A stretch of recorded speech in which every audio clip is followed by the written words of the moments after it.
안녕하세요. 부재부동산 카이입니다. 현재 대출 중단이 되어 집을 못 사게 될까 불안하신 분들이 계시기에 제가 2006년 기사를 가지고 와봤습니다. 먼저 2006년 기사 한번 보시겠습니다.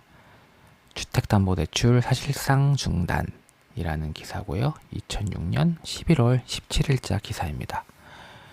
금융감독 당국이 시중은행 주택담보대출에 대해 사실상 총량 규제에 들어갔다. 이에 따라 주택담보대출이 사실상 중단될 것으로 보인다. 그리고 현재 2021년 8월 기사도 봐보시겠습니다. 대출 중단에 금리 인상까지 이사철 실수요자 날벼락 이라는 기사고요. 은행권의 대출 중단 사태에 이어 한국은행의 기준금리 인상까지 단행되면서 부동산 업계에 파장이 미치고 있다. 특히 당장 가을 이사철을 앞둔 세입자들은 물론 3기 신도시 사정청약 등의 청약 대기자들이 사다리 걷어차기라며 거세게 반발하고 있다. 29일 금융권에 따르면 한국은행 금융통화위원회는 최근 현재 연 0.5%인 기준금리를 0.75%로 0.2%포인트 인상하기로 의결했다. 신종 코로나 바이러스 감염증의 여파로 사상 최저 수준인 0.5%까지 낮아졌던 기준금리가 15개월 만에 인상된 것이다. 여기에 연내 추가 인상도 단행될 전망이다. 여러분은 어떤 생각이 드시나요? 과거에도 집값이 거품이라고 폭락한다고 했던 시기가 있었습니다. 물론 2006년 이후에 2기 신도시가 입주하며 공급이 많아지면서 조정이 왔었습니다. 또 현재도 금리 인상과 대출 규제까지 있어서 악재가 겹친 상황입니다.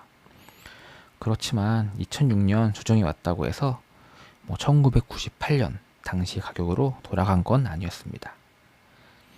집값은 정가라는 것이 없습니다.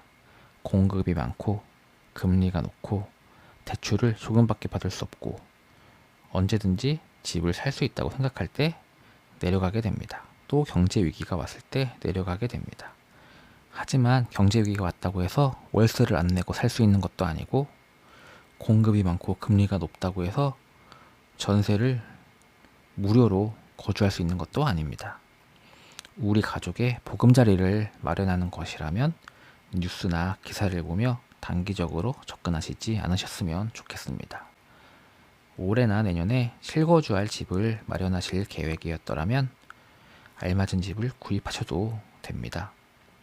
그 어떤 정부도 각 가정에서 계획한 주거 안정을 위한 계획을 막을 수는 없습니다.